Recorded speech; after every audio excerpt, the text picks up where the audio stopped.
We're back, baby. After a football Sunday that had absolutely nothing to do with the Jets, unless you're rooting for tanking, we're back. Jets Ravens week, and that is critically important to me for a lot of additional reasons than normal. We'll talk about that. Plus, Steve Wilks could be fired. Oh boy. Let's talk about it. Boy Green Daily starts right friggin' now. I'm gonna lose my gosh darn bananas. Boy Green Daily starts now. Zoinks!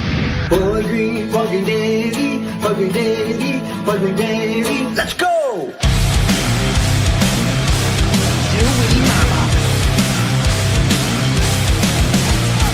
Put your seatbelts on. Get ready for the ride. We're the freaking New York Jets, so we're built for this shit.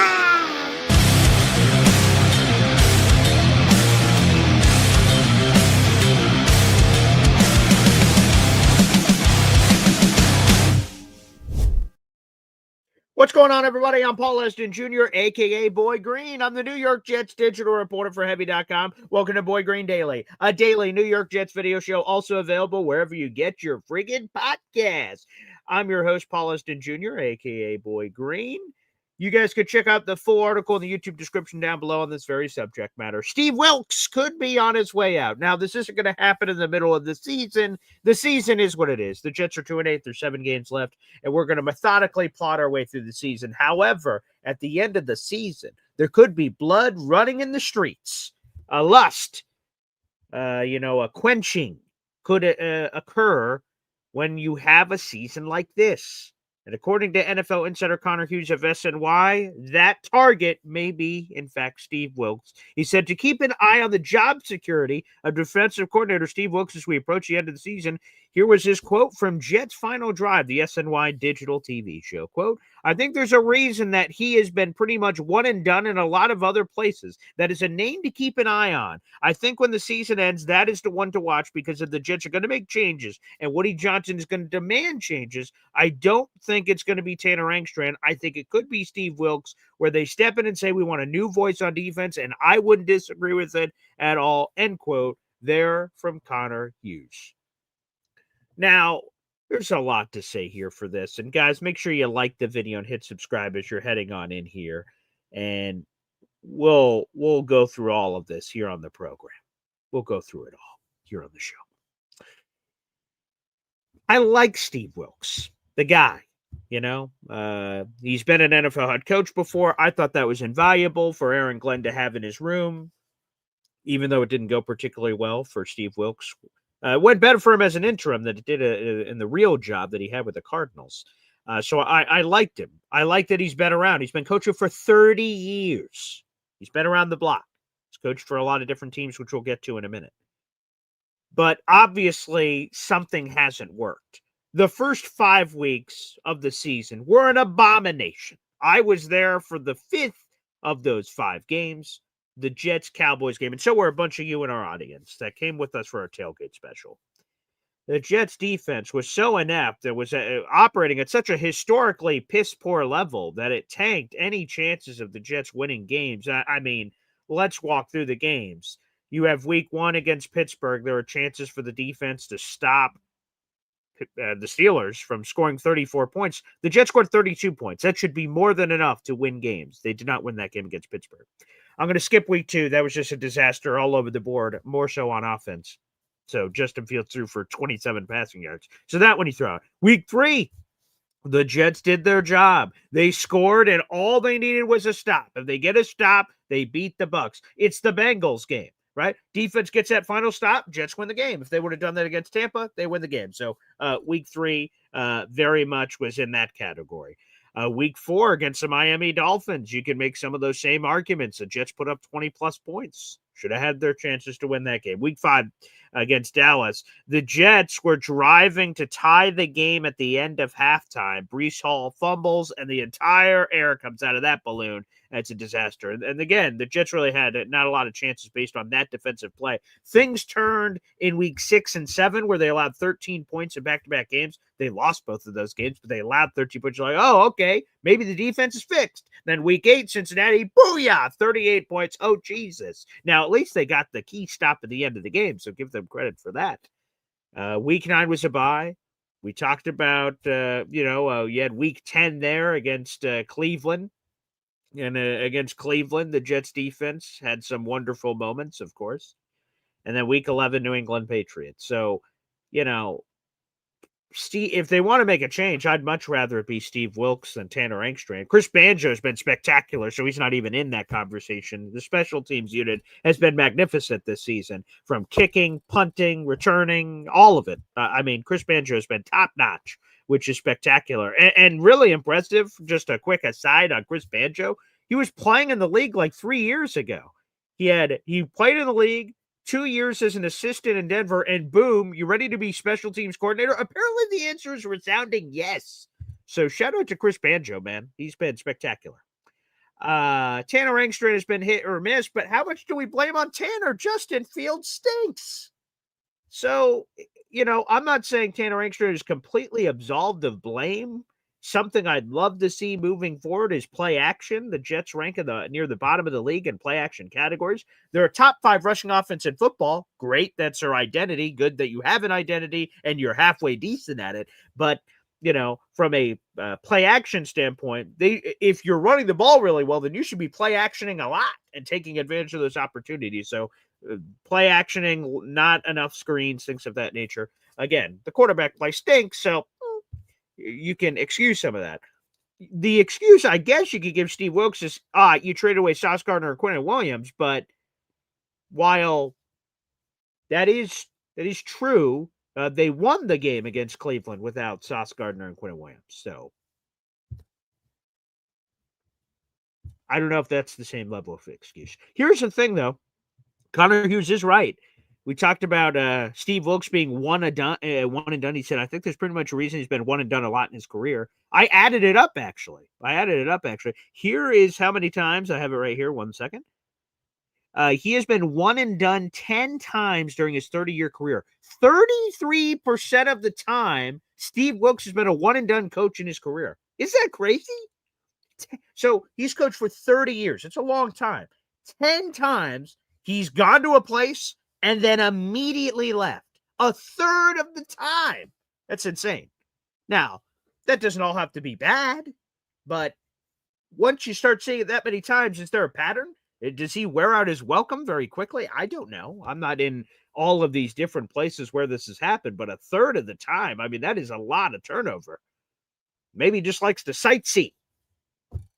Maybe not. That I'm unaware of. And then the raw numbers are just awful. So here are the numbers, right, for old Steve Wilks, which is why if they want to make a change, okay. Through the first 10 games of the season, the Jets ranked 19th in yards allowed. They're allowing 330 yards per game. They're 23 in rushing yards allowed per game, 131 rushing yards per game. They're one of the worst run defenses in the league. They're 26th in points allowed. That's a big stat. They're allowing 27 points per game on defense. Not good. Although the most pressing of all of these statistics, the most damning statistic, is the fact of the matter is the Jets can't create takeaways. How bad is it? How bad is it, Paul? I'm glad you people didn't really ask. It's this. Shout out to the Pro Football Network for this statistic. Through 10 games of the 2025 regular season, the Jets are closing in on an unwanted milestone in NFL history. The Jets have recorded one takeaway all season, a lone forced fumble during their international game against the Denver Broncos, and remain without an interception. That drought ties them with the 2017 Las Vegas Raiders for the longest such start to a season. If they failed to snag a pick against the Baltimore Ravens, the Jets will stand alone at the top of that dubious list of being the worst team in NFL history in terms of creating takeaways. There's a chance for them to be the worst in history. That's not the kind of history I plan on making this season for the Jets. No, I didn't. By the way, random shout out, I'm wearing the Quinnen Williams shirt that my main man, number one Austrian Jet fan, made me. It's Quinnen Williams. So for tonight, Quinnen Williams Cowboys debut. Doing that Quinnen dance. There you go, Quinnen. I'll be looking forward to seeing Quinnen in his Dallas Cowboys debut this evening. I'm sure the Cowboys will rip apart the Las Vegas Raiders. So salute to Quinnen. Love you, pal. Good luck in Dallas. But so long story short, when you start really diving into the evidence, the Jets should really consider throwing Steve Wilks into the river. And here's the other thing, right? So Aaron Glenn is his own man. He can make whatever decisions he wants to make. When he was in Detroit with Dan Campbell, okay, the Lions have a shitty first season. After the season, Dan Campbell says, I want to keep Aaron Glenn, who was his defensive coordinator. He says, I want to keep you. But Anthony Lynn, who we're very familiar here in Jets land, longtime former coach with the Jets, he got fired. He was Dan Campbell's first offense coordinator. People may not know that. Anthony Lynn was Dan Campbell's first offense coordinator. After their first season, Dan Campbell said, hey, Anthony, pack your bags, get the hell out of here. And he hired or promoted, whichever way you want to put it, some guy named Ben Johnson, and the rest is history. So Aaron Glenn, while that wasn't Aaron Glenn's decision, he was just a measly defensive coordinator. But he was around Dan Campbell as he was running his first operation, and he saw Dan Campbell after the first year go, you know what? This isn't working. Rip the Band-Aid off, Anthony Lynn out, Ben Johnson in, and it had dramatic impacts in a very positive way for Detroit. So Aaron Glenn was around that. We'll see, again, if he wants to take a page out of his old boss's playbook and do the same thing of ripping the Band-Aid off of Steve Wilks. Again, I think the former head coach part, behind the scenes, this is an intangible thing. This is not something we know or can look up on ESPN.com or anything. I'm sure that's been incredibly valuable to AG as he's gone through the ebbs and flows of his first season as a head coach in the National Football League. That having Steve Wilks there to pick his brain about a variety of situations, I'm sure has been super beneficial. And that's something we'll never be able to quantify. But I don't think an intangible thing like that, then call Steve Wilks. You know what I mean? Like, if that's his greatest contribution, you know, you could call him. AG apparently has no problem calling Tony Dungy's of the world or Bill Parcells or what have you for advice and insights and things of that nature, or have someone in the building as some sort of an informal consultant or something if there's someone you want to bounce ideas off of. But if that's your greatest contribution, well, Steve Wilks may be on his way out. Again, that from Connor Hughes, NFL Insider SNY, was explaining that on Jets' final drive here this week. And again, it's hard to deny the statistics are awful for Steve Wilks. And again, the most damning ones is not being able to create takeaways. Is that something they're failing to do in practice? I have no idea. But the fact that if the Jets don't get a pick against the Baltimore Ravens this week will make them the worst in NFL history, well, then, you know, it's not me, it's you, baby. Like, you know, I can't just say, maybe this is just a weird year. Never, ever before in NFL history? I can't excuse that. Sorry, Steve. But you are the players. Might be a combination of both, but more so you. You're the coach, man. You're the coach. So no bueno here for old Steve Wilks. Let me go to the comments section here on the program. Appreciate it. I see Alon at the beginning of the show. Morning, Jets had ample opportunities yesterday to climb up the tankathon board. It all went to shit. Let's go Ravens. Hey, that Ravens team didn't look so good against Cleveland, huh? So you're saying it's the Jets. By the way, yeah, the Jets pick 5th right now. But there's a lot to be sorted out. There's bye weeks to catch up on and things of that nature. And plus, if Tennessee, and what probably Alon is talking about, if Tennessee would have beaten Houston and they had every chance to win that game, Tennessee would have fallen to like 7th because their strength of schedule is poor. So it's going to, or good, whichever way you want to describe it. Whoever has the lesser strength of schedule, that's a number one tiebreaker to move up. So Tennessee, all they have to do is win one game, and that's going to have a seismic ripple effect on the Jets and everyone else in the draft. So keep an eye out for that. That is true. Jared B says, I'm surprised it's not Engstrand. Yeah, I disagree. I don't know. Like I said, I think you can excuse a lot of it for Justin Fields sucking. Now, again, Tanner hasn't been perfect, of course. Like I said, I'd like to see more screens. I'd like to see more play action. But I think, and as Nick Ferry has told us every week, he'll join us, by the way, this week on Wednesday. On Wednesday this week. He says on tape he's seeing open guys. So, William Ameley, the Jets really think about replacing their DC. Again, I don't think this is a middle of the season thing. You're 2-8. I mean, and you're past bye weeks and things of that nature. That would surprise me if AG hit the guillotine on Steve Wilks in the middle of the season. But after the year, Aaron Glenn's going to have some hard conversations because here's the difficult thing. Luckily, I'm not AG. That'd be a great position to be in, I'm sure. But luckily, I'm not AG. Here it is. So if you're AG and the year goes to shit on defense, right? Let's say it keeps going in this direction. It's not good. You as AG have to answer this question that's hanging out in the ethos. Do you give him a chance to fight out of it, or is it his fault? Go to Robert Saleh, right? After year number 1, Jeff Ulbricht's head fans wanted Jeff Ulbricht's head on a pike. They said, this defense is awful. You got to get rid of this clown.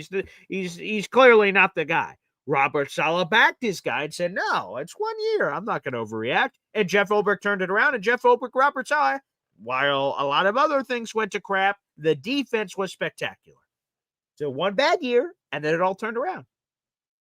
Is that what happens with Steve Wilks?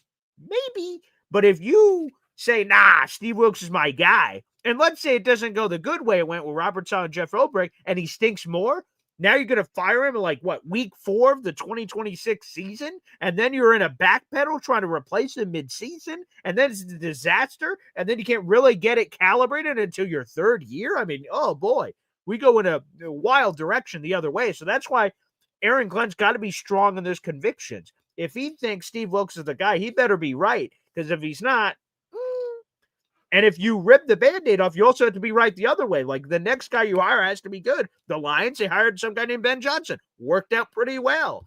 But the Jets are going to have to explore those same waters. So it's a difficult challenge, a difficult temperature check.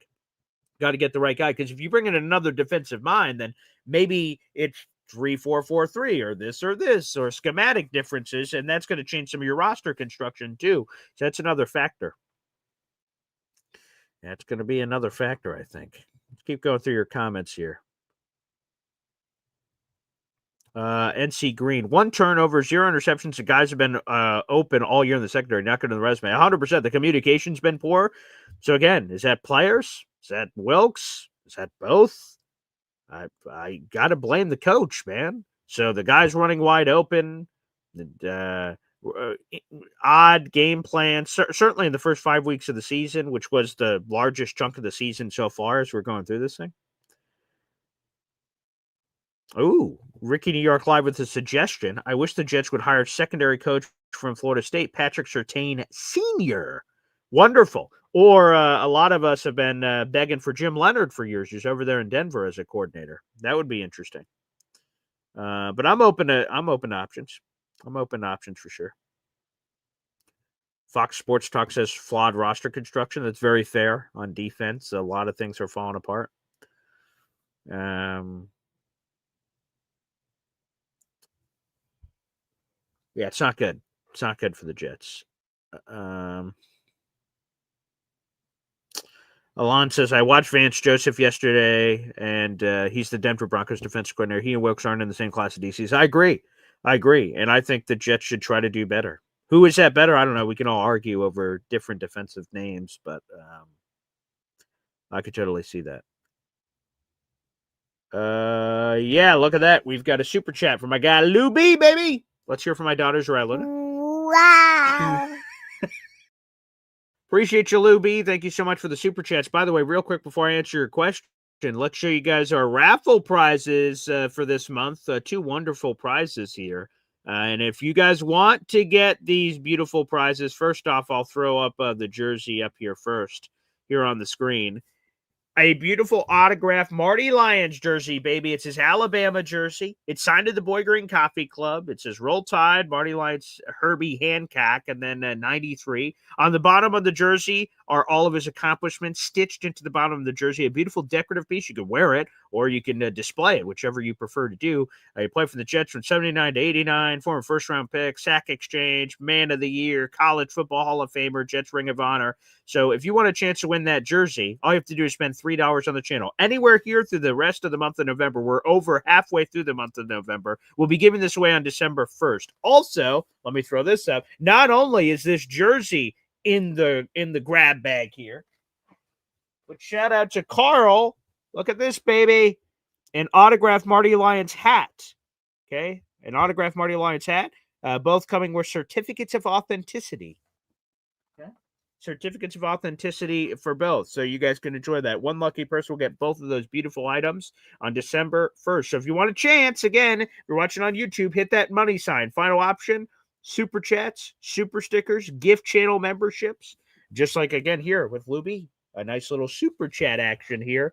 to get involved. Again, you don't have to spend all $3 at once. You can do it like here at Lou B, $2 here, $1 an hour later, $1 later in the month. I keep track of all of it here on the program. So again, just wanted to give a quick plug for all that. I really love this month's raffle prizes. By the way, Lou B, you have 4 raffle tickets this month, and you're $1 away from another raffle ticket here on the program. He asks, is there anyone out there right now we can get? And if you're talking about coordinator, no. It's very unlikely that you could hire someone in the middle. You can't even really do interviews because then other people would get the leaks of like, why are you interviewing them? Oh, wait, it's a defensive coordinator. Oh, Steve Wilks, a dead man walking. Like that could just look really bad. It could be a PR disaster. So you can't even really start the interview process yet. Plus, I imagine a lot of your candidates are coaching football games right now, so you couldn't anyway, as is. So no, I don't think there's any right now. And then let's be honest. Let's just say there's a perfect name just hanging out there in these. So if that person is retired or unemployed, technically you could interview them right now without any restrictions from the NFL. But like, okay, we're heading into week 12 now. We have one more game tonight in week 11. That's Monday Night Football, Cowboys Raiders, and then we have week 12. Who are you hiring? First off, interviewing and then hiring in week 12 plus. You come in here, Aaron Glenn hears his philosophy, say, you know what, I like the cut of your jib, pal. Boom, your defensive coordinator in the middle of the season. Like, I don't think there'd just be enough prep time. What's his scheme, schematics? He'd have to be, vicariously living through whatever Wilkes' old stuff was and then get through the season. So it could just be a big disaster. So, no, I don't think there's anyone right now we can get. But like I said, I think so you just heard from Ricky, Patrick Surtain Sr. That's interesting from the college ranks. Again, I would say Jim Leonhard, who currently, let me get his official title right with the Broncos right now. He is, one moment here, he is the defensive pass game coordinator and assistant head coach for the Denver Broncos. So, and this is important to explain too. I think this is a good opportunity to explain this for people who don't know. If coaches are making a lateral move, lateral, sideways, not up and down, lateral, the same thing. So like Josh McCown is a quarterback coach with the Vikings. If the Jets want to hire Josh McCown for that same role with the Jets, the quarterback coach role, again, that's called a lateral move. It's the same thing. NFL teams can block that. So if I'm the Vikings and the Jets say, hey, we want to hire Josh McCown to be your quarterback coach, I could say, screw you, buddy. And I don't have to even allow that interview to happen if it's lateral. Where teams can't block it is if it's a promotional opportunity. So we'll use Josh McCown. I know that's an offensive thing. We're talking defense here, but just for the example, if the Jets wanted to hire Josh McCown as their offensive coordinator, they could interview him. They could go through that whole process. The Vikings can't block. They can't purposely prevent a guy from being able to rise up the ranks of promotion. So there's an ability for teams to block things that are lateral. So keep that in mind. So if you say, oh, man, I got a great defensive coordinator. Oh, Jesse Minter with the Chargers. Oh, he'd be great. Well, the Chargers can block that. They're like, no, you're not just going to take our defensive coordinator. No. Now, if you want to hire him as a head coach, fine. As a coordinator, no. So if you guys have any suggestions that are current defensive coordinators in the NFL, you may want to rethink those suggestions because those moves can be blocked by NFL teams.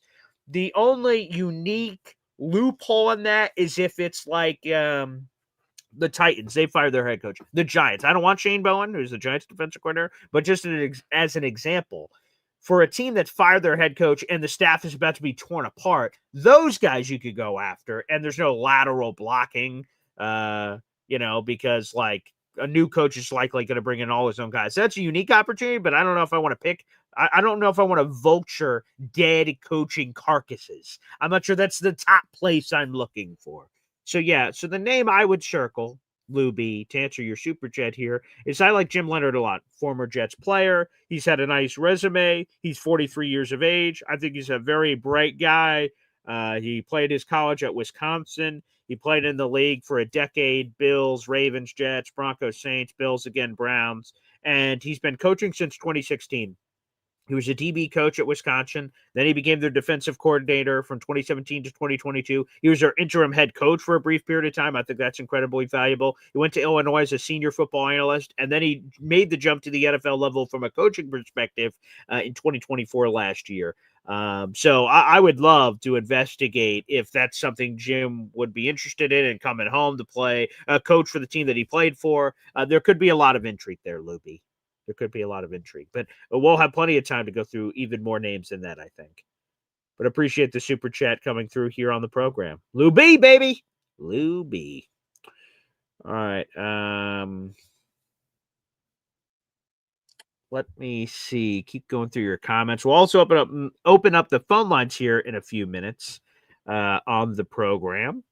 Okay. No Nick Ferrier today. Again, he'll be joining us on Wednesday. We have 334 people in the room. 100 plus of those are on YouTube, baby, which we appreciate. That's the optimal way to take in the show. That's youtube.com/boygreen25. So let's freaking go. We only have 34 likes, but 117 people in the room. That math doesn't math, people. Like the video. That's a free way to contribute to spread this Jet show in front of other Jet fans out there in the universe. So make sure you guys like that video. Also hit subscribe. We're trying to chase 10,000 subscribers. We're at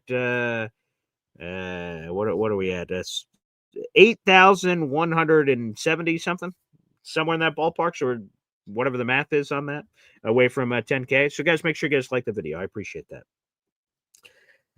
NC Green, do you really think Rex Ryan would take a DC job with the Jets? I'm going to be honest, I don't think so. Now, Rex Ryan has interviewed for 2 defensive coordinator jobs since leaving the NFL. His last gig in the NFL was 2016 with the Buffalo Bills. So a decade ago was his last job in the league. He has interviewed for 2 defensive coordinator jobs. He interviewed for the Denver Broncos defensive coordinator job and the Dallas Cowboys defensive coordinator job. He got neither job. So take that for what you will, or pulled himself out or whatever. He did not take either of those jobs or was offered those jobs. I don't know the detail. I just know he interviewed. I don't know what happened after that. Outside of the fact he didn't get those jobs. Would he take it with the Jets? We brought up Vance Joseph earlier. This is very rare. Vance Joseph was the head coach of the Broncos a bunch of years ago, and he got fired because it didn't go well, and he came back as defense coordinator at the same place that he was a head coach. That's very unique. So, I mean, it's happened, so you can't completely rule it out. But I'm worried about 2 things. Rex Ryan hasn't been in the league in a decade. And I know he's been around the league in terms of, like, he's keeping his connections alive. He works at ESPN, so I'm sure he checks in with all his people. But, like, can he still operate a defense that's viable in 2026? I'd lean yes, because he's super smart, but I don't know. And then number 2, would he be even willing to take the job? He interviewed for the head coaching job last offseason. Can his pride take being a DC? He's been a head coach forever. He hasn't been a defensive coordinator since 2008 with the Ravens. Not to say he can't do it, but would he want to? And by the way, would Aaron Glenn want the pressure, right? Easy calls our show all the time and says, Rex Ryan, Rex Ryan, Rex Ryan, Rex Ryan. Does AG want to go through a slump in 2026 and fans are going, Rex Ryan, go to Rex, who gave us our glory years? The last great Jets action was when Rex Ryan was here as the HC. That would be a tremendous amount of pressure on AG. At a moment's notice, things are going south. Fans are going to be begging for AG to get fired or replace him with Rex, who's on the staff. So that may be some unwanted pressure. So would Rex Ryan take the job? No clue. Would AG want to invite that open media circus of Rex? And again, I love Rex, but would he want to invite that inside his building? I don't know. But it's interesting. Again, I'm not turning away any conversations. Just as I said with the quarterback thing and Kyler Murray, and a lot of you guys were not fans of the Kyler Murray thing or the Trevor Lawrence thing that Matt Lombardo came up with. Hey, I want to have conversations. I want to have conversations about every quarterback. So you guys are going to see as we go through this process, speculative quarterback things. We hear a rumor about this and say, guys, let's talk about this quarterback. What do you guys think? Should we go after this guy? Like, let's talk about it. That should totally be on the table. 100%. Or coaching options. Like, hey, I'm willing to talk about all coordinator options you have. You guys say this name. Let's talk about it. I'm all for it. So, for sure. But Rex, I don't know if that happens. I agree the quarterback has hamstrung Tanner Engstrand. I agree with that. Shout out to our number 1 Austin Jet fan who's here in the chat, catching up on your guys' comments here on the program. Taylor Sterling, please someone tell me again, who was the better options besides Fields? Flacco, Darnold, Winston? I'll wait. Yeah, again, I've said this before, I'll repeat it. The fact of the matter is that Justin Fields, in my opinion, was the best quarterback option the Jets could have signed last year. Now, that can be an indictment on the other quarterbacks that were available, but I think it's true. I don't think Daniel Jones would have ever signed here. I don't think he would have openly come back to New York. So he's played very well, but I just don't think he would have even considered us. Sam Darnold, I don't think would have considered us. And Sam Darnold just had, that's the classic Sam Darnold game, by the way, with 4 picks. Joe Flacco has the mobility of a parked car. No, thank you. We've done that twice. I don't need that a third time. Jameis Winston, he would have been fun. We talked about it last year. I mean, there would have been a lot of turnovers, but a lot of touchdowns too. Like he's a fun player. So if you wanted to go, fuck it. He's not going to be your franchise quarterback, but he could just be a quarterback to get you through a season. Now, Jameis, not that was your question, Taylor, but Jameis is under contract for 2026. Smarter, the Giants are signing him to a 2-year deal. So he's not even going to be available unless the Jets traded for him. And I don't know if that's where I want to go. But no, I thought Justin Fields was one of the better, let me clarify and say it straight. I thought Justin Fields was the best option Jets could have signed at quarterback, and it flopped miserably. But 26-year-old taking that chance, I thought he had the highest upside of anyone that was there. Oh, there you go. Jojo Townshouse says, get Jim Leonard and JFM from Denver this offseason. Sure, that'd be fun. Yeah, why not? And yeah, to Michael Russo's point, Jim Leonard is a Rex Ryan disciple. Obviously, he played on those defenses. That's a good point, Michael. Yes.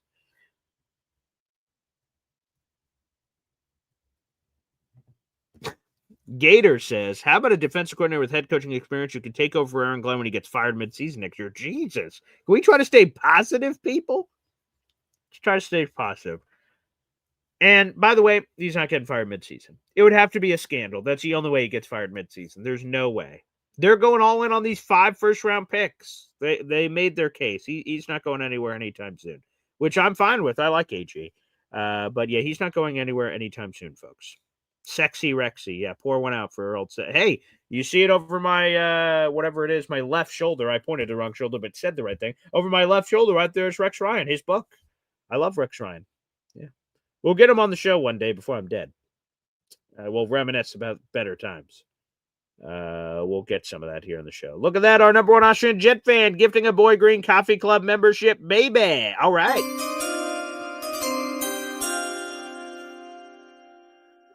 Contest, maybe that is now 52 raffle tickets for our number 1 Austrian Jet fan. Hey, I might be sending some more stuff to Austria if you guys don't start getting involved, baby.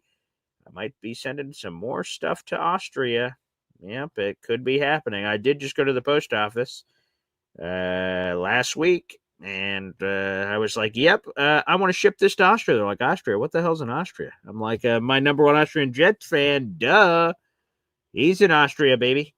By the way, let's see where this membership went to. Let's see. Who did this membership go to here on the program? It went to Alexander Brown. Welcome to the Boy Green Coffee Club. Shout out to our number 1 Austrian Jet fan. You get a 1-month temporary visit on the Boy Green Coffee Club with all the perks. And then at the end of the month, you have a chance to re-sign and stay a Boy Green Coffee Club member. Let's go. Yes, needs on defense for the Jets. So let's go through them. Thank you, Austrian, by the way. That's another raffle ticket. The Jets need at least 1 new safety. Malachi Moore is probably going to be one of your safeties. Brandon Stevens can't go anywhere next year, and by the way, he's played very well. Jarvis Brownlee Jr., he's got to clean up the penalties, but he's going to be your slot. You probably need another boundary corner, unless Azaria Thomas proves in the final whatever weeks of the season. Hopefully he's healthy and back this week, so he could be maybe one of your starters. You're going to need at least 1 linebacker. Is Quincy coming back or not? Defensive tackle, you're going to need 1 or 2 guys. Juwan Briggs could be a starter. Harrison Phillips, do the Jets bring him back? They could move on from this offseason with 0 dead cap, but I like Harrison Phillips a lot. You could use depth at defensive end, depth at defensive tackle. Yeah, that's about it on defense. Yeah. So you just need a lot of help. So corner, safety, linebacker, defensive end, defensive tackle. Like, I guess everything is what you need. Yeah.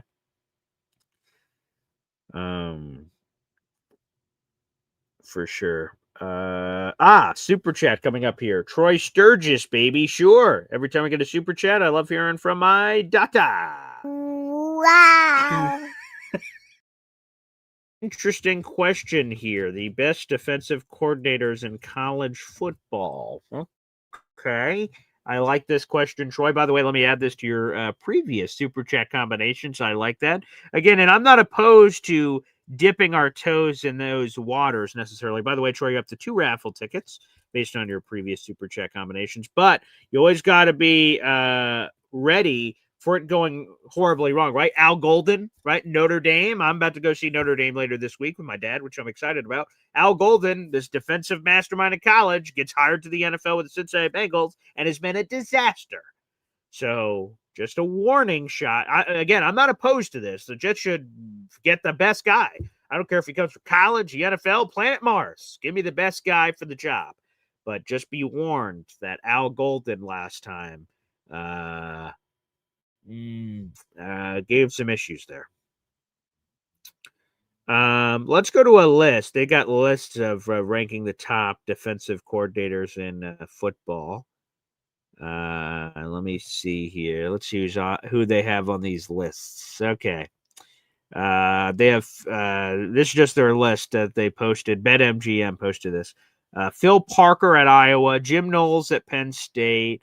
You got the Glenn Schumann guy from Georgia, John Heacock, Iowa State, Bryant Haynes of Indiana, Tony White of Florida State, Blake Baker, LSU, Morgan Scalley, Utah, Brad White, Kentucky, and Pete Kwiatkowski of Texas. So that is your best coordinators according to BetMGM's 2025 poll. So we'll have to ask Alon about his Iowa defensive coordinator, if that's something the Jets would like to pluck. But again, that's the one thing to fear is Al Golden was a big failure. Now, just because Al Golden is a failure doesn't mean he represents all of college football defensive coordinators. But that would be one. Hey, Jesse Minter, right? College pro. He's there with Harbaugh, and Minter's been awesome. So, normally, I mean, they just got skull fucked by the Jacksonville Jaguars over the weekend. I mean, that was a sight to behold. But he has had a lot of positive moments for the Chargers. So that's one potentially. Jim Schwartz is on the Cleveland Browns defensive coordinator. Again, we talked about lateral moves. The Browns could block that as one of those names that was brought up in the chat. Let's go to Still the Real AD. What about AG to this point do you like? Sure. Let's go through a couple of things. First off, I love that, and I'll talk about specific AG things, but I'll talk about team things that also inspire me about AG. One thing I like is the players are still playing hard for AG. There's every excuse for the team to roll over. They traded Quentin Williams. They traded Sauce Gardner. That could go in one of two directions. The team could completely belly up and fly and go, oh, my God, fuck this guy. Clearly, they don't care about us. They're trading for billion first-round picks in the future. Screw this. Let's start planning our trips to Cancun. That could have easily happened. It obviously is not. The Jets have played very hard for AG. That part I like a lot. I like his temperature on the roster. I talked about this before. We as a court of public opinion disagreed with roster decisions, and they proved to be right. Austin McNamara. So I'm going to go to all levels here. Austin McNamara. A lot of us Jet fans were upset, including myself, when Thomas Morstead got cut. They went to Austin McNamara. He's been like the best punter in the league. Check. Nick Folk, by the way, late addition, and I love that about the Jets too. That they're not afraid to admit mistakes. They're not afraid to admit mistakes. So let's go through them, right? So the Jets bring in Harrison Mevis and Caden Davis. Those are going to be, one of those two guys is going to be the kicker for the Jets, and neither have kicked at the NFL level. That's a scare. And then the Jets see information in camp. They're like, fuck this. We can't operate with this. Let's go get Nick Folk. And they did. Nick Folk has been spectacular. So the right temperature. The defensive tackle conversation. All of us begged all offseason. You need somebody next to Quinn. We need guys. Beefcake. Right before the season, the Jets are like, you know what? We thought it was going to go in this direction, right? They saw guys like Byron Coward and who's the fucking big guy? Derek Nottie and all these guys were like, we're set. And they realized they're not set. And they pivoted. They made a move. Harrison Phillips, Jawan Briggs, those trades have been spectacular. So I love that they're not afraid to admit mistakes. They go down a path. They're like, you know what? This path is fucked up. Backpedal. Let's go down this path. So they're willing to change.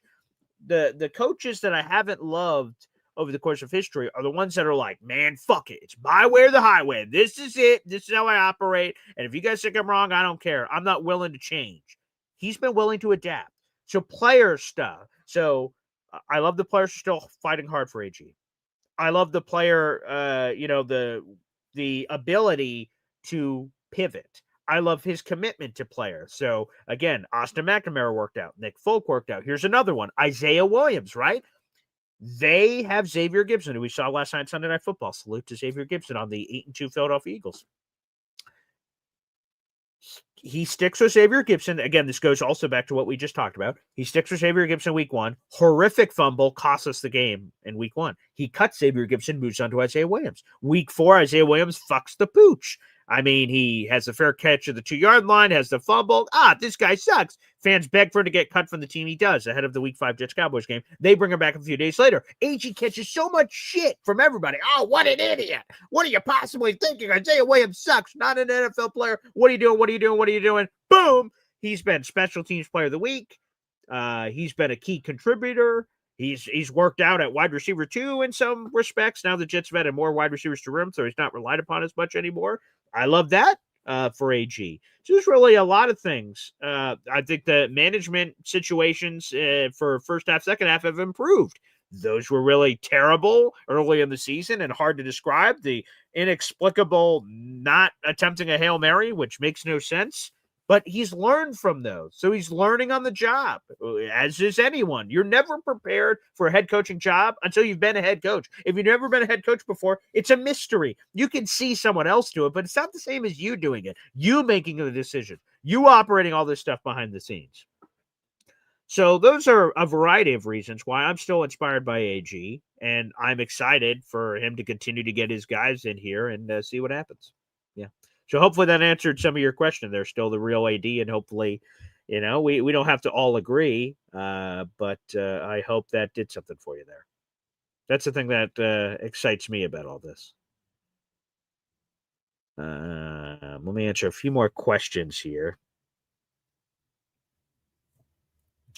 Back to still the real AD. Paul Boy, AG in game coaching has cost the Jets 3 games. Well, feel free to comment which games you believe that he cost us with his decision making, and we can debate that. Let me know what the games are, and we can talk about it.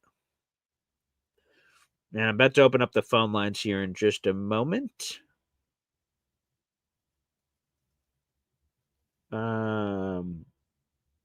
Oh, great. Still the real AD says, Paul, you'd be a great defense attorney. Well, thank you. Here's a fun, it's not a fun story, actually. It's just a story. I don't know if I could call it fun or anything. Earlier in my life, I can't remember if it was for school or what, I did do job shadowing. So be an intern for someone that normally doesn't have an intern and just sort of be around them throughout their job and see if that's a job you'd want to do. My uncle Charlie was a big time lawyer at Wall Street and all this other stuff. He was a bigwig. And I'm like, you know what? Maybe I want to be a lawyer. Maybe that's what I want to be. So I job shadowed a lawyer. I don't remember her name, but whoever the woman was let me in her office and I did whatever she told me to do when I was I would say a kid, like a teenager, maybe. I'm not sure. But I job shadowed for it. I was like, woof, this is boring as all hell. No thanks. So maybe in another life I was a lawyer. I'm not exactly sure, but yeah, I do like a lot of things with the AG. Yes, as Hep says, hit the like button. It doesn't cost anything. People are continuing to pile in the room here. We have over 400 people watching the show across our social media platforms. We stream live on youtube.com/BoyGreen25, Twitter @BoyGreen25, Facebook @BoyGreen25. No matter where you're watching, we have over 140 people in the room. Make sure you guys like the video. It doesn't cost you a damn thing, and that's how this Jet Show gets in front of other Jet shows in the universe. Let's see here. Okay. Good morning to our guy, Ryan McCarthy. Good to see you in here on the show. Okay. Still the real AD. Here are the 3 games that he believes that AG cost us with time management situations. So Patriots, I'm not sure, unless I have short-term memory loss from Thursday Night Football. I don't know what time management situations AG fucked up in that one that led to a loss. You'll have to refresh you can feel free to call in the show. I'm about to open up the phone lines. I don't remember any of those. In Denver, I mean, the offense was just putrid. I guess the decision you could have said in Denver is a quarterback change at halftime and maybe could have won that one. So that one, sure, I'll give you. Tampa Bay, I'm not sure which one you're talking about there either. Defense was just terrible and didn't stop at the end. But Denver, I'll give you that one. Sure. We could argue. It's not 100%, but we can argue whether or not Tyrod Taylor coming into that game in the second half would have won the game. Patriots, I don't know what that would have been either. But I'll give you Denver for sure. I'll give you Denver. Oh, we've got some memberships flown in, baby. Here we go from NC Green, a 5-pack. Let's freaking go. If you're on the program, we play a video. Who wanna fly with them?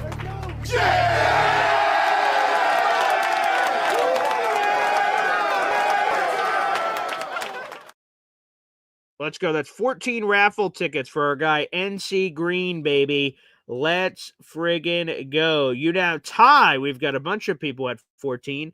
DIY for Life, Hop on Poppy Momji, and now NC Green enters the proverbial octagon here with 14 raffle tickets so far this month. So thank you so much, NC Green. Here are the 5 new members to the Boy Green Coffee Club, baby. Let's read these out here on the show. All right. We got, whoa, good Lord. Come on, YouTube. With your ads. Kevin Zwicker, South Philly, Tommy T, AP Carlos Reyes, and Manny DZ23. You guys are all now members to the Boy Green Coffee Club. Let's friggin' go. Appreciate you, NC. Way to get it rocking. Let's do this. We'll open up the phone lines. I appreciated all the comments and questions. We'll keep answering some of those too. But up next, if you'd like to call into the show, now is the time to do so. Whether you're a first-time caller or a long-time caller, multi-time offender, we'll open up the phone lines for you. Quick hep timeout. And if you'd like to call into the show, that will be the pinned comment on youtube.com/boygreen25. In just a minute, we'll be back after this. 1, 2, 3. Whoa! Boy Green, fucking daily, fucking daily, fucking daily. Talking Jets football, man. All right. Boy Green daily, fucking daily, fucking daily. The New York Jets Football Club. Offense, defense, special teams, watch Jets football with Boy Green. Everyone, J-E-T-S, Jets. Boy Green, fucking daily, fucking daily, fucking daily. Talking Jets football, man. All right. Boy Green, fucking daily, fucking daily, fucking daily. Yeah. Nice. Offense, defense, special teams, watch Jets football with Boy Green. J-E-T-S, Jets. Let's go! What is going on, everybody? Welcome back to Boy Green Daily. I'm your host, Paulus Jr., a.k.a. Boy Green. The phone lines are open, and I see the phone lines are active. Oh, baby, here on a Monday. You love to see it. Again, we have over 400 people in the room. Make sure you guys like the video and hit subscribe. All right, let's go through. Who do we got first? Yes, the Hepster. What's up, Hep? Hey, Paul. Hey, fellas. My as far as the coaching goes, I'm Banjo. I think he's doing a really great job. Great. Yeah. I'm still out on Tanner because I don't know with what I've like for example that opening drive there was been flashes where I go really nice Pittsburgh, those kind of things but it's hard to really evaluate because of the quarterback situation. The guy that I'm really not so thrilled with is Wilkes, though. I mean, I'm just not afraid of him. There's no scheme. I'm sure that nobody's coming here going, oh shit, we got to worry about this. Like with Rex, even though you still feared his defense. You were like, oh shit, what's coming here? So what's your opinion on Wilkes? Yeah, and also, we just put it up, so it's a YouTube poll. You guys let us know in the comments section. Are we being too rash? Do you guys want Steve Wilkes back so you guys can vote on that on YouTube? Yeah, I mean, everything you just said are reasons why Steve Wilkes sort of, gives me the heebie-jeebies. It's not, there hasn't just been like this masterful, like twice they've held an opponent to 13 points, and that's been good. But it's not like, I don't know. I'm trying to think of in college football when someone's going to get the Heisman. We talk about Heisman moments. Oh, wow. In week 3, this magical thing happened, and boom, that's a Heisman moment. That's the cherry on top of the resume of why they should be the Heisman winner. And to take that to the NFL, I don't know what the Heisman moment was this season for Steve Wilks as defensive corner. Like, what game was the master plan that he concocted in the lab, and boom, this happened or this happened? Have individual players blown up? Sure, Will McDonald had 4 sacks, but is that on Steve Wilks? If it is, then where is Will McDonald disappearing to when he's having these outbursts of 4 sacks in these crazy games and he's invisible for the rest? Is that on Wilks? Is that not? I don't know. The Jamie and Sherwood stuff, like that, him and Wilks, obviously, whatever. But Sherwood looked good with Saleh, and now all of a sudden with Steve Wilks, it's not working. So like you have this talent here, but you're not maximizing it. So that's sort of confusing too. And Sauce, right? Like, so Sauce, I thought. He hasn't been terrible. He's probably been a top 10 corner in football with us prior to the trade, but like, shouldn't you have been able to take Quinnen Williams to the next level? He had 1 sack. Quinnen quietly told his people, which Rich Cimini reported on his podcast, that Quinnen thought he was getting played out of position. He said, I'm not having as big of an impact because Steve Wilks is slapping me over at this technique versus this technique. And that goes beyond my pay grade of being able to get him to nitty gritty about that. But if Quinnen doesn't believe, and he's a former first-team All-Pro, that he's getting put in the best position, that's an indictment on coaching, man. Yeah. So I don't know. There's a lot of red flags there. That's what I'm worried about with AG, though, because in a way, AG reminds me a little bit of Saleh in his stubbornness as far as his players and coddling them and holding them. Is he going to be like that with Wilks? Is he going to say, no, that's my guy? And, well, it turned out for us but I think Saleh got more involved in our defense. Remember who was on the hot seat for almost that whole year? Yeah. The last defensive coordinator Jeff we had. Ulbrich, right. Yeah, Ulbrich. So, but I don't know. I don't think he's bringing anything new to the game. No fresh, no schemes. His blitzes are, you can read them a mile off. They're bringing 5 and they pick them up. He's just kind of antiquated in a way, I think. Yeah. I agree.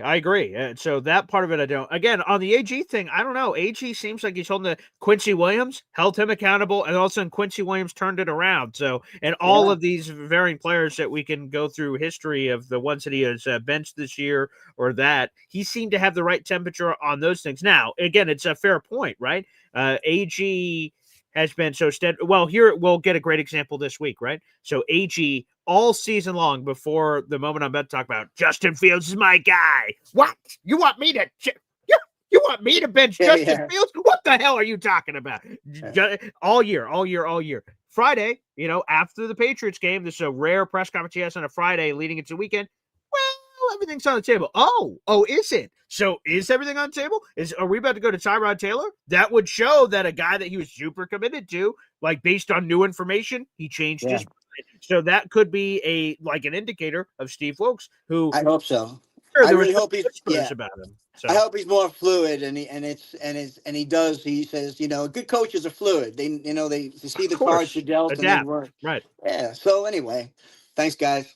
Appreciate it. There you go, Hepster. Again, that is the poll right now on our YouTube channel, youtube.com/boydgreen25. You guys can vote right now throughout the rest of the show. Do you want Steve Wilks to stay with the Jets as their defensive coordinator in 2026? Yes or no friggin' way? Either way, make sure you guys vote on that poll. It's currently up there on the YouTube. Again, if you guys are just joining us here on the show, we have a full article in the YouTube description down below with a quote from Connor Hughes from SNY's Final Drive digital TV show, where he explained why he believes Steve Wilks is in danger of losing his job. All right, let's go back to the phone lines. Up next is, Kyle Clifton, baby. What's up, Kyle? What's going on, BJ? Yeah. So, to some extent, Wilks is scapegoated, right? Because we're not getting home. We have 18 sacks for the entire year. Oof. The Denver has the best defense in the league. They have 49. Right. So that put that in perspective, right? Yeah. That's a key reason why we don't have any interceptions, right? If you're not getting pressure on the quarterback, sure, they're not making mistakes. So, I don't know how you reconcile the fact that we've had these players here for some time. Mm-hmm. We're trying to transition to a new system. Mm-hmm. And if you're not getting home, which is like the basic thing in every defense, that then you expect to see these kinds of results. It would even mitigate some of the communication issues we had in the secondary if they were able to get home earlier in the year. Sure. And we saw some improvement with that, with the Denver game and against the Panthers. Yep. And then it kind of blew up again with the Bengals. But like, I'm not saying that Wilkes has been good or that he's been the answer, but it's the players, man. Like these sacks coming in bunches for McDonald. I would rather have some consistency where he's getting 1.5, 2 a game, half a sack a game every game, and then maybe he goes without one for a game. And we're not seeing that. They're coming in wildly in bunches. And that means that like he's exploiting matchups against one particular team to me. Because he's basically got all our sacks. Like if you look at it, like I think right, yeah, that's right. He's got what, 7? Yeah. Like I'm a little frustrated that we didn't prioritize, some of the pressure up front, and that I think has been a major problem with the defense, more so than the coaching. Although you would have had to expect some growing pains since they were going to a more blitz heavy system, and it wasn't going to be what they were used to for X amount of years with Saleh. That's all I have. Thanks. Well, real quick, Kyle, before you go, so if the Jets go down this path they're going down, right? They're 2-8. They're getting, I don't know. How many wins do you think they're going to have? Probably 4 or 5. Okay, sure. So I just want to make sure we're swimming in the same water. So let's say that 4 or 5. There's going to be a thirst to fire somebody for this season. If that's true, who are you pushing in front of the bus? It would have to be Wilkes. Like, okay. Because you look at what they had to work with respectively between Engstrand and Wilkes. It's not coming. Right. Like much more talent to start the year for Wilkes than I think Engstrand had to work with. And a lot of people say they get on these shows on YouTube all the time. There are guys running open. So take what you want from it. Fair enough. Kyle, appreciate it. Thanks for the call, brother. And that's where I'm at. Like, again, is Steve Wilkes being scapegoated is an interesting word. Yeah, which I guess goes into the now series of words I was about to use, is getting blamed for all their problems. Like, I don't think that's the end all be all. Perfect. He's the bad shipmate. Let's throw him over the boat. Like, someone's got to pay for what has happened so far. And I think Steve Wilkes is the most likely guy to pay for it. Now, I don't think he is like, we're throwing an innocent over the boat. He's got some blood on his hands. Does he have all the blood on his hands? Well, no. But does he have more of the blood than the others?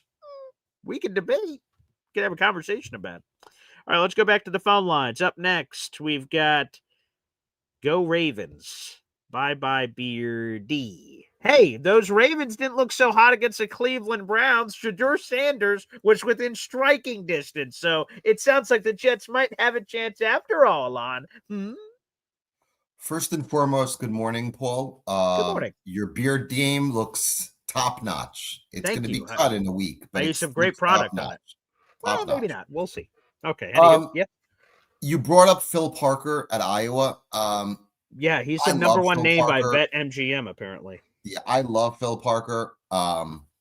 He had ample opportunities for years to leave. I think he should have. What made Phil Parker great is his ability to take 2- and 3-star recruits and make them into All-Americans. I mean, Jack Campbell was a 2-star guy, and now he's one of the best middle linebackers in the NFL. So, but if you watch Iowa's defense in 2025, they've been brutal. So I think the game might have passed him by. I think he should have left when he had a chance. So I don't think you want Phil Parker to come to coach the Jets. The two names that make sense to me, Jim Leonard makes a lot of sense. Great. And the other guy is a guy who I believe will get fired within the next month. And that's Raheem Morris. Oh, wow. Because Atlanta has given away 4 or 5 games this year. Yeah, Give it. yeah, it's not Okay. good. They are 3-7. I think they're 3-7, I believe. Is that it? I believe they're 3-7. And what's Jesus. crazy, I think they're 3-7. Is that correct? Yeah, I'll get that here in just a second. Here, let's see. NFC South. Yes, 3-7. Yep. They're 3-7. They could easily be 7-3. Easily. They've given away games. Okay. Jesus. Yeah. And what's crazy is they're 3-7, and that pick goes straight to the Rams. Oh, yeah, I'm seeing that on Tankathon. Rams going boop boop boop boop. Crazy. Yeah. He'd be a name that would make sense. Ooh, Raheem Morris. Okay, that's an Would make interesting one I sense haven't for the heard. Jets. Okay. A couple other random topics. Sure. The only game I watched yesterday was Yeah. the Chiefs Bronco game yesterday. I did. I saw that in full flower. Yep. I did. I'm shocked after watching that game yesterday with as little of a shelf life as they have to win championships that the Chiefs did not give up a third for Breece Hall. I'm shocked. That's I'm just so shocked. arrogant. Like, why not? Again, as a Jets fan, I'm happy they didn't. Great. Because, like, I hope Breece stays here long term and they sign him to a deal, and maybe there's some movement in that area.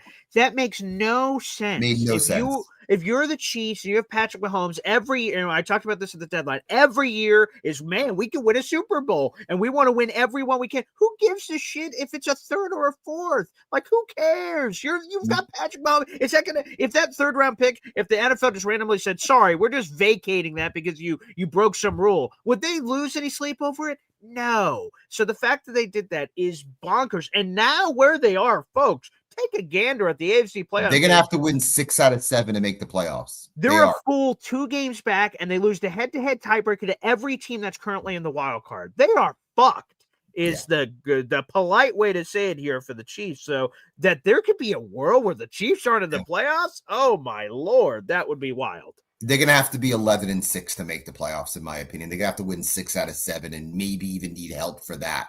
Which, let me take a gander real quick. What's that? What is the Chiefs' schedule? Don't they have the Colts I know they play the next Colts week? this week. I think they go to Dallas Thanksgiving week.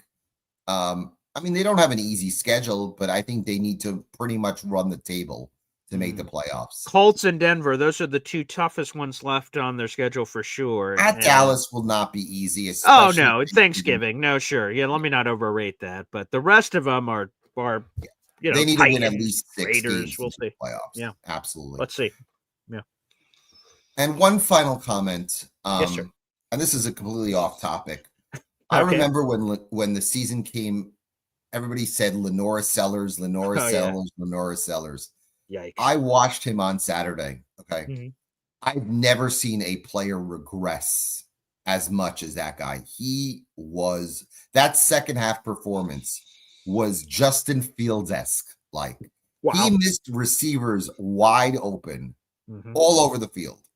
And if I was him, not only would I stay in school, I would leave Columbia and find a good coordinator to work with to completely change his mechanics, because he is what you call a beaten man. He needs to be reprogrammed.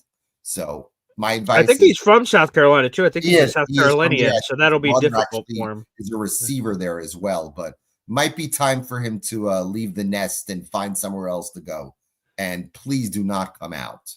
But how do you go from that? How do you go from, man, he's going to be, and I'm not saying you're saying this, but other people said, number 1 overall pick, look at everything, and then be so bad that they're like, actually, I don't even know if he should come out. Like, Jesus, yikes. So awful. But again, your beard looks top notch.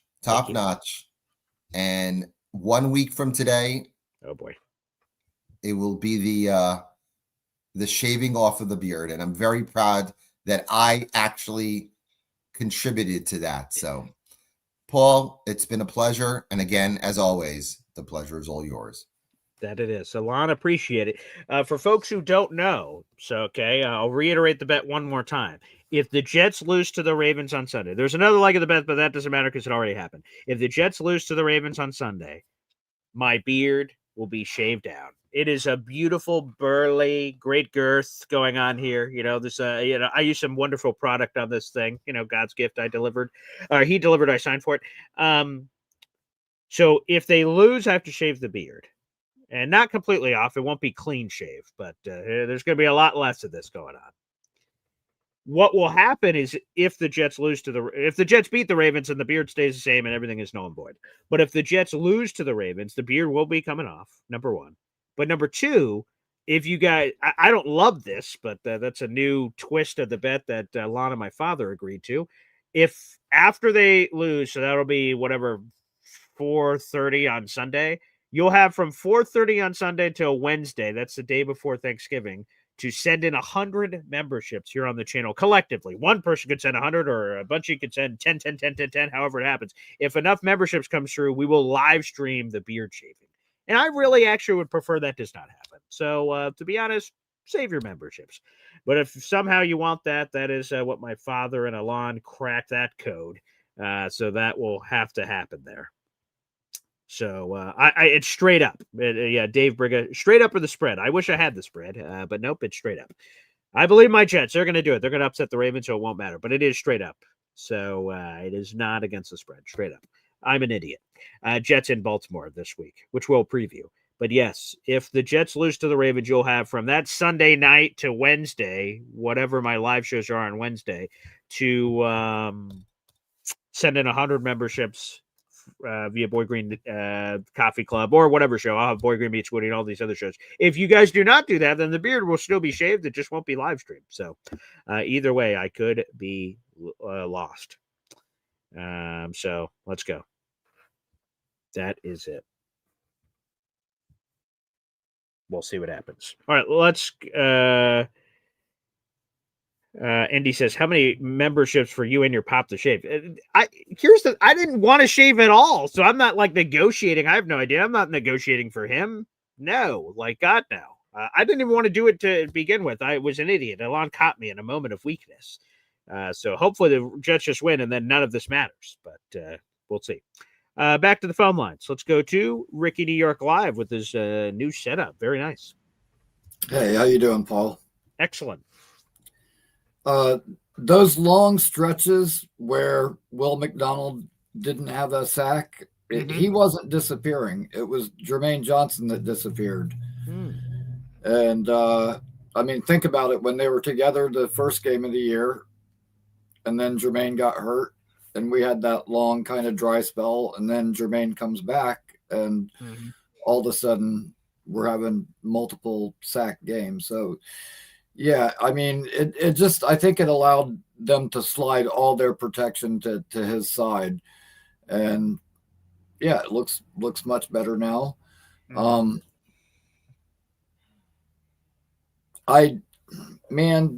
Justin Fields thing is so rough, and he's gonna be the starter this weekend or this next game.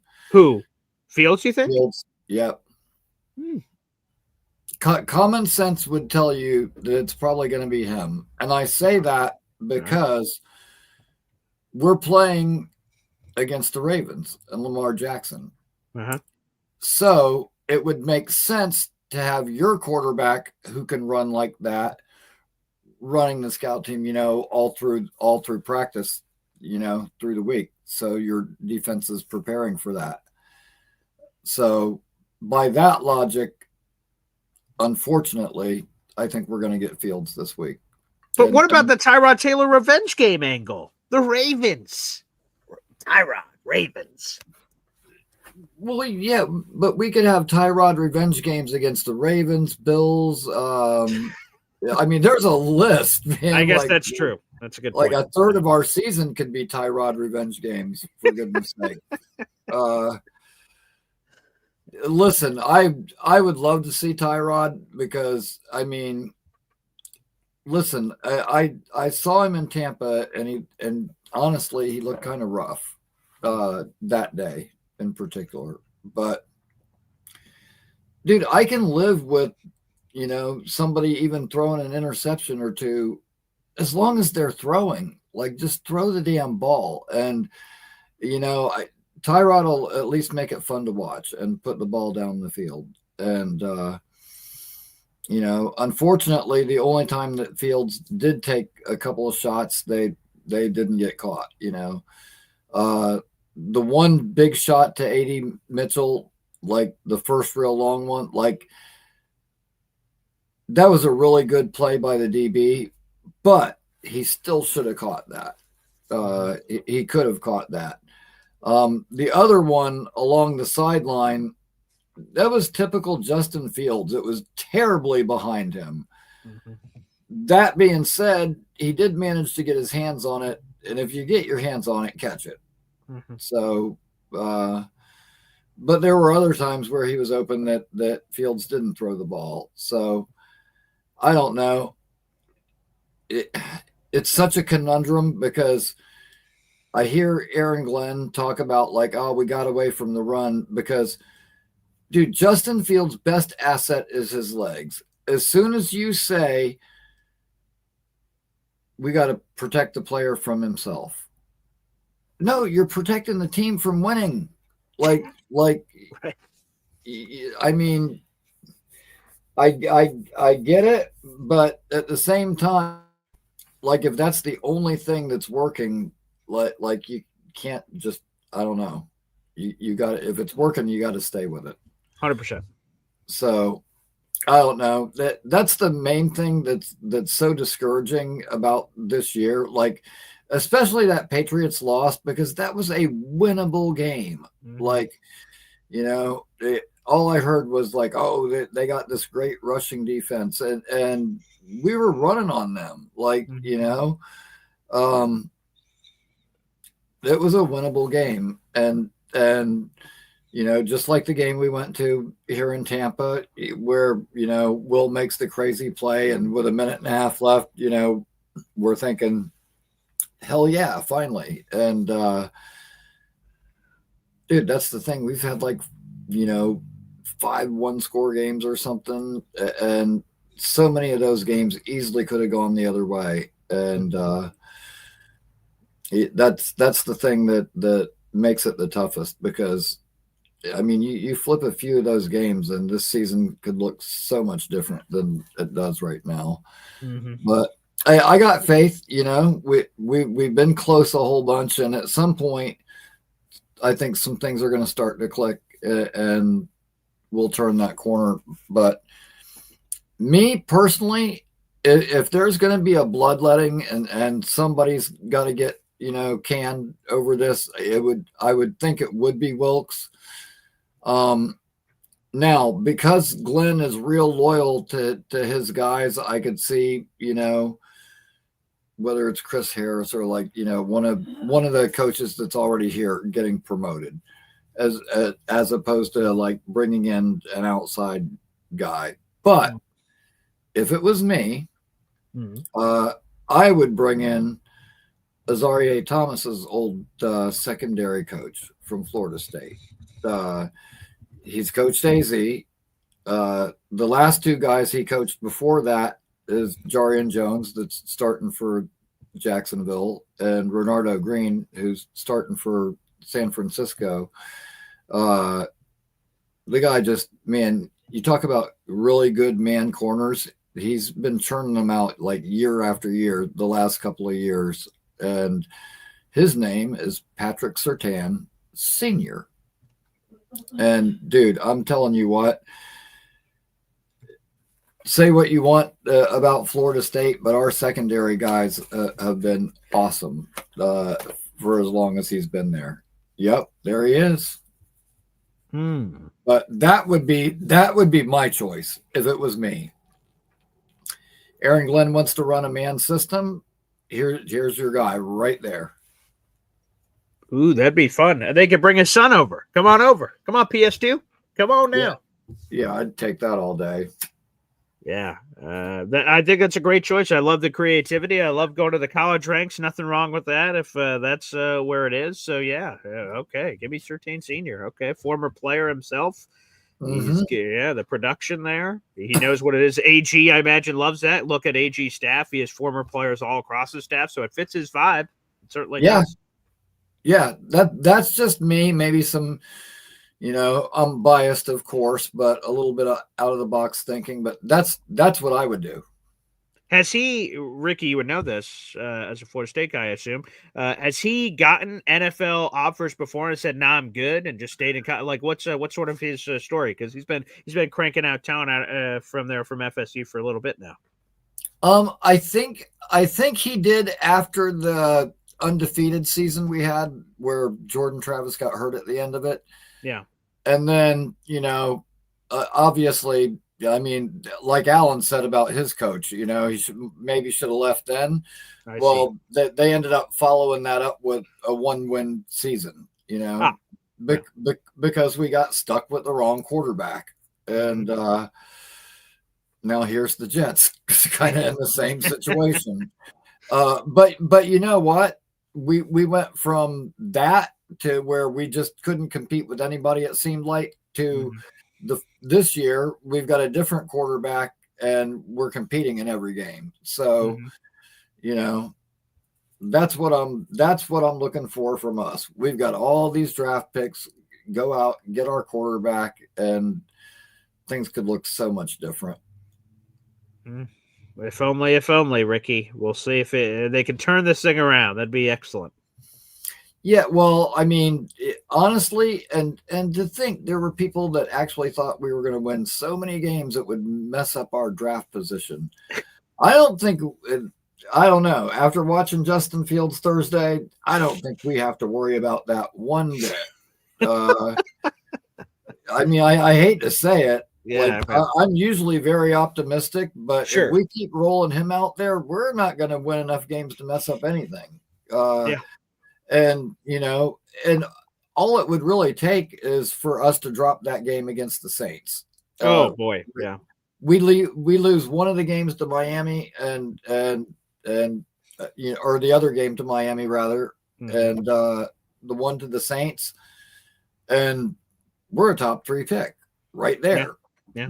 I mean, so I don't know. I hope we do still win some games down the stretch, but we'll see. Yeah, I'm rooting for it too. Ricky, before we get out of here, give a plug, baby, to Ricky New York Live, huh? Right on. Ricky New York Live right here on YouTube. And we will have a live call-in show tomorrow night at 8 p.m.